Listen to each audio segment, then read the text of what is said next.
بسم اللہ الرحمن الرحیم الحمد للہ رب العالمین وصلی اللہ علی محمد وآلہ الطاہرین ولعنۃ اللہ علی اعدائہم اجمعین الی قیام یوم الدین۔ شیعوں پر ہمیشہ سے تہمت لگائی جاتی ہے کہ یہ زنا کے قائل ہیں، گناہ کے قائل ہیں، متع کی اولاد ہیں۔ تو ہماری اس گفتگو کا موضوع ہے متعہ۔ ایک ٹی وی چینل سے علامہ امین شہیدی کے خداوند تبارک و تعالیٰ ان کی توفیقات میں اضافہ فرمائے اور بڑا اچھا انہوں نے علمی دفاع کیا، اور وہاں پر گفتگو تھی متعہ کی۔ تو وہاں پر عام طور پہ کہا جا رہا تھا کہ ہم اسے حرام سمجھتے ہیں، اور رسول اللہ صلی اللہ علیہ وسلم نے اسے حرام قرار دے دیا۔ اور جب آقا امین شہیدی نے کہا کہ اصحاب نے بھی کیا، تو ایک صاحب نے کہا کہ نہیں، اصحاب نے نہیں کیا، آپ دکھائیں۔ اگلے دن جب یہ کتاب لے کے گئے تو اس کے بعد اس پروگرام کو نشر نہیں کیا گیا۔ تو یہاں بہت سارے موضوعات ہیں متعہ سے ریلیٹڈ، بس سب سے پہلے ہم گفتگو کریں کہ یہ جو ہم پر تہمتیں لگائی جاتی ہیں کہ ہم اسے جائز سمجھتے ہیں، بس زنا ہے اور یہ ہے اور یہ ہے، اور اس کے بعد متع کی اولاد کہا جاتا ہے، تو اس وقت صرف ہم ڈسکس کر رہے ہیں کہ عالم اسلام میں خلیفہ اول کی صاحبزادی جناب اسماء بنت ابو بکر اس کو جائز بھی سمجھتی تھی، اور ان کے حوالے سے کتب روائی اور تاریخ اہل سنت میں یہ موضوع ڈسکس کیا گیا ہے۔ اب سب سے پہلے آپ کے سامنے کتاب ہے مسند ابو داؤد طیالسی، غلام دستگیر چشتی صاحب سیالکوٹی نے ترجمہ کیا ہے، اور پروگریسو بک نے اس کو چھاپا ہے۔ جلد نمبر ہے 2 اور صفحہ نمبر ہے 505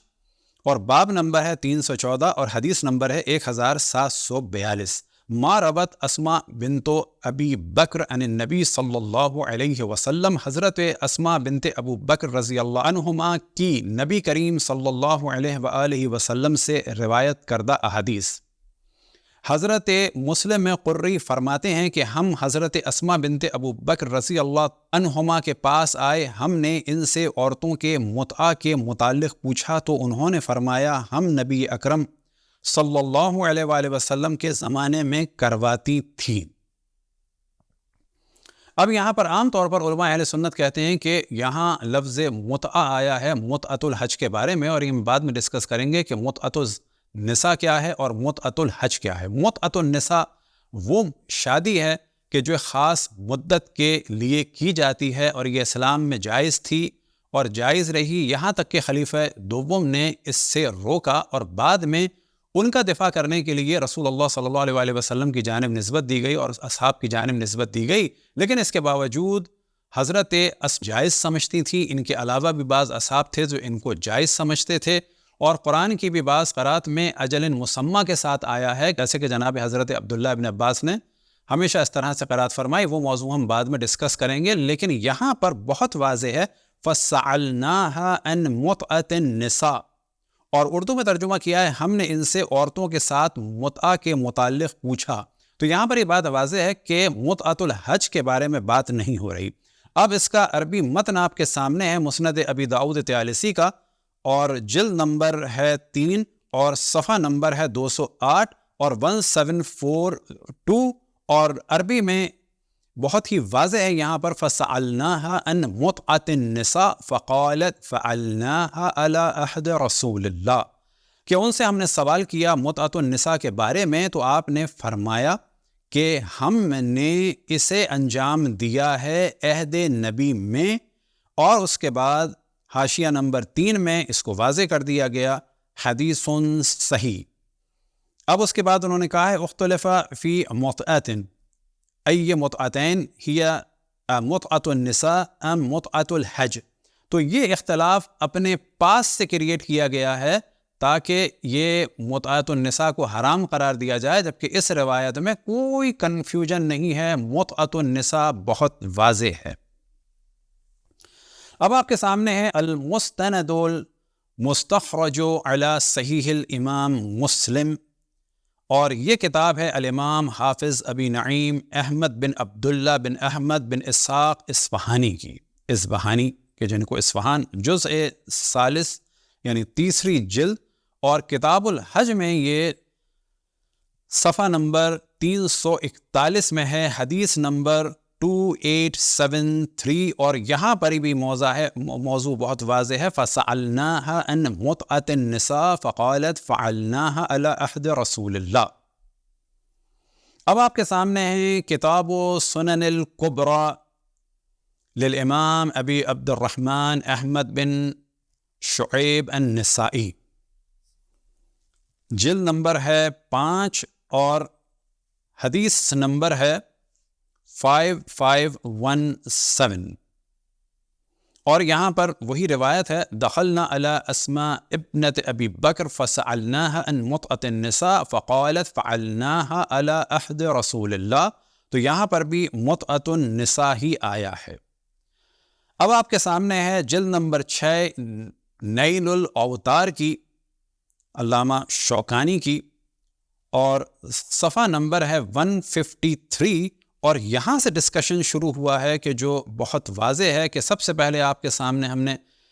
نیلے سے ہائی لائٹ کر دیا ہے، وحاصلها ان المتعة انما رخص فيها بسبب العصبة في حال السفر، تو یہاں پر وہ اپنی رائے دے رہے ہیں کہ متعہ کی اجازت دی گئی تھی سفر میں تاکہ انسان کوارا نہ رہے۔ اب یہاں پر جو اصل موضوع ہے اس کو پہلے ڈسکس کر دیتے ہیں، اور وہ گرین سے ہائی لائٹ ہم نے کر دیا ہے، وقد ثبت على تحلیلها بعد رسول اللہ صلی اللہ علیہ وآلہ وسلم جماعت من السلف منهم من الصحابہ اسماء بنت ابی بکر، جابر ابن عبداللہ الانصاری، وابن مسعود وابن عباس، یعنی عبداللہ ابن جابر ابن عبداللہ الانصاری، عبداللہ ابن مسعود، عبداللہ ابن عباس، معاویہ بن عمرو بن حریث، ابو سعید و سلمہ، جو دونوں فرزند تھے امیہ بن خلف کے۔ ورواہ جابر عن الصحابہ مدت رسول اللہ صلی اللہ علیہ وآلہ وسلم، کہ جابر فرماتے ہیں کہ تمام عمر رسول اللہ صلی اللہ علیہ وآلہ وسلم میں یہ جائز رہا، وہ مدت ابی بکر، اور ابو بکر کے جناب ابو بکر کے زمانے میں بھی جائز رہا، اور جناب عمر کے زمانے میں بھی جائز رہا، الی قرب آخر خلافت ہی، آخر خلافت میں جا کے انہوں نے اس کو حرام قرار دیا۔ تو یہاں پر پتہ چلا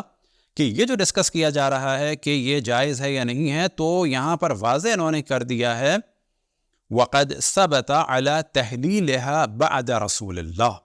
کہ بعد رسول اللہ صلی اللہ علیہ وآلہ وسلم بھی ثابت ہے کہ یہ جائز تھا، خصوصاً ان لوگوں کے نزدیک کہ ان تمام صحابہ میں خاتون ہیں جو صحابیاں ہیں، اور وہ ہیں حضرت ابو بکر کی صاحبزادی اسماء بنت ابو بکر، اور حضرت عائشہ کی بہن جو اسماء بنت ابو بکر ہیں۔ اب ریڈ سے ہم نے ہائی لائٹ کیا ہے، روا عبد الرزاق فی مصنفہ ان ابن عباس کان یراها حلالا ویقرأ فما استمتعتم به منہن۔ اب یہ جو متع کی آیت ہے اسے ہم بعد میں ڈسکس کریں گے، لیکن جناب عباس اسے پڑھتے تھے الی اجل مسمى کہہ کے، وکان یقول یرحم اللہ عمر، کہ اللہ عمر پر رحمت کرے، ما كانت المتعة الا رحمتا رحم اللہ بها عبادہ، کہ متعہ اللہ کی ایک رحمت تھی کہ جس کے ذریعے سے اللہ نے اپنے بندوں پر ایک رحمت کی تھی۔ ولولا نہا عمر لما احتیج الی الزنا ابدا، اگر عمر اسے حرام نہ قرار دیتے، نہ منع کرتے، تو لوگ زنا کبھی بھی نہ کرتے۔ اب آپ کے سامنے المحلہ ابن حزم کی، اور جلد نمبر ہے 9، اور یہاں پر یہ مسئلہ انہوں نے دوبارہ ڈسکس کیا، اور وہ اپنی رائے دیتے ہیں ولا یجوز نکاح المتعہ وہو النکاح الی اجل، اور یہ متعہ ایک نکاح ہوتا ہے۔ بس پہلی بات یاد رکھیں کہ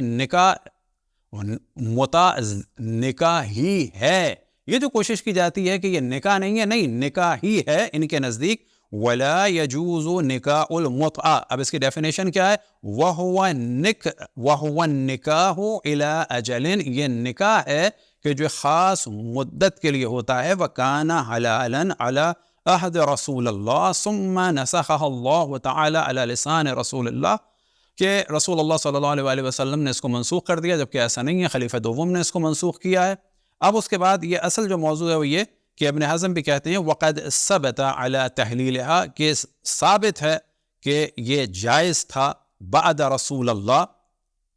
کہ کچھ لوگ اس کو بعد رسول اللہ جائز سمجھتے تھے۔ کون؟ جماعت من السلف رضی اللہ عنہم، منہم من الصحابہ رضی اللہ عنہم اسماء بنت ابی بکر، اور باقی وہی نام ہیں۔ اور پھر اس کے بعد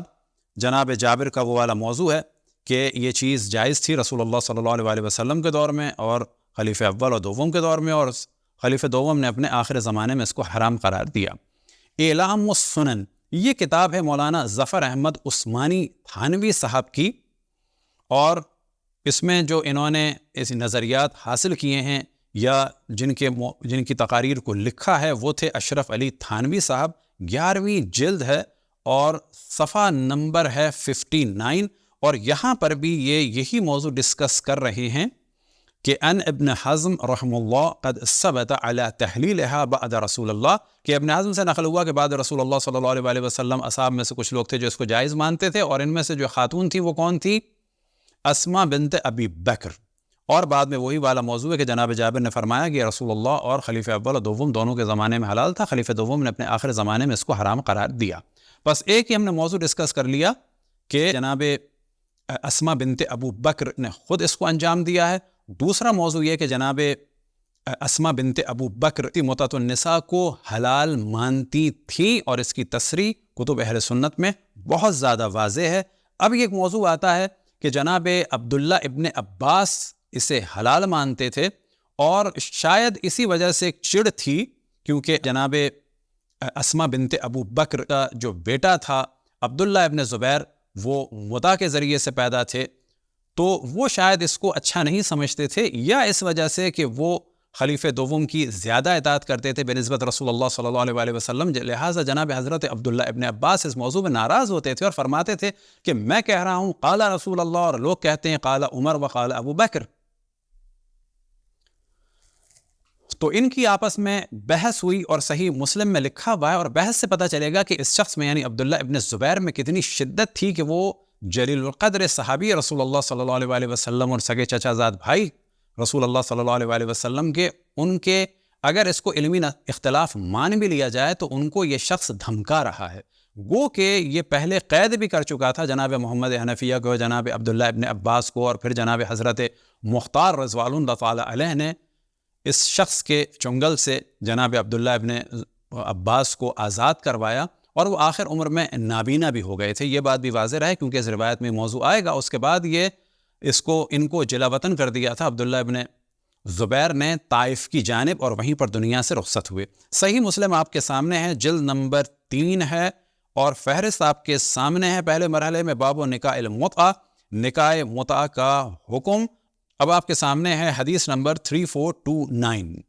مجھے یونس نے خبر دی کہ ابن شہاب نے کہا کہ مجھے عروہ بن زبیر نے خبر دی کہ حضرت عبداللہ ابن زبیر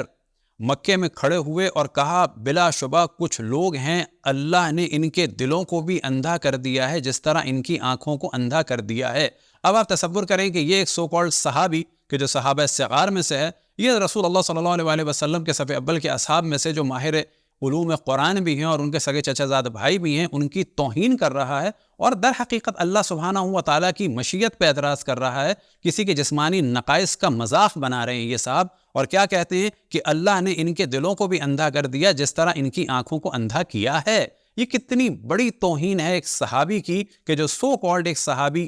کہ جو اہل سنت کے نزدیک ان کا 7واں خلیفہ بھی کچھ دن رہا ہے, اور وہ ایک صحابی رسول کو اندھا کہہ کے ان کا مذاق بنا رہے ہیں, اور اس کے بعد کنایتاً ان پر اٹیک کرتے ہیں. وہ لوگوں کو متع کے جواز کا فتویٰ دیتے ہیں. وہ ایک آدمی, اب وہ کون ہے؟ حضرت عباس, حضرت عبداللہ ابن عباس پر تعریض کر رہے ہیں, یعنی ایک تان مار رہے ہیں, کنایا مار رہے ہیں. اس پر انہوں نے ان کو پکارا اور کہا تم بے ادب اور بے فہم ہو. پس عبداللہ ابن زبیر ایک صحابی رسول, سگے چچا زاد بھائی رسول اللہ صلی اللہ علیہ وسلم کی, اور ماہر علوم قرآن کی نگاہ میں ایک بدتمیز, بے ادب اور بے فہم شخص تھا. اب یہاں پہ کہا جائے گا کہ کیا عبداللہ ابن زبیر کو بدتمیز اور بے ادب کہا جا سکتا ہے؟ تو کہا جائے گا کہ جی اردو میں ترجمہ کرنے والے نے بھی ان کا یہی ترجمہ کیا ہے, اور جب صحابی نے ایسا کہہ دیا تو اس کا مطلب ہے ایسے ہوں گے, یا یہ کہ صحابی جھوٹ بول رہے ہوں گے. بس عبداللہ ابن عباس کا تو بہت بلند مقام ہے, ان کے لیے کہا جا سکتا ہے, اور واضح نظر آ رہا ہے جب کسی کے نابینا ہونے کا مذاق بنائیں تو وہ شخص واقعاً بدتمیز بھی ہے اور بے ادب بھی ہے. یہ فرماتے ہیں میری عمر کی قسم, بلا شبہ امام المتقین کے عہد میں نکاح متعہ کیا جاتا تھا. ان کی مراد رسول اللہ صلی اللہ علیہ وسلم سے تھی. تو ابن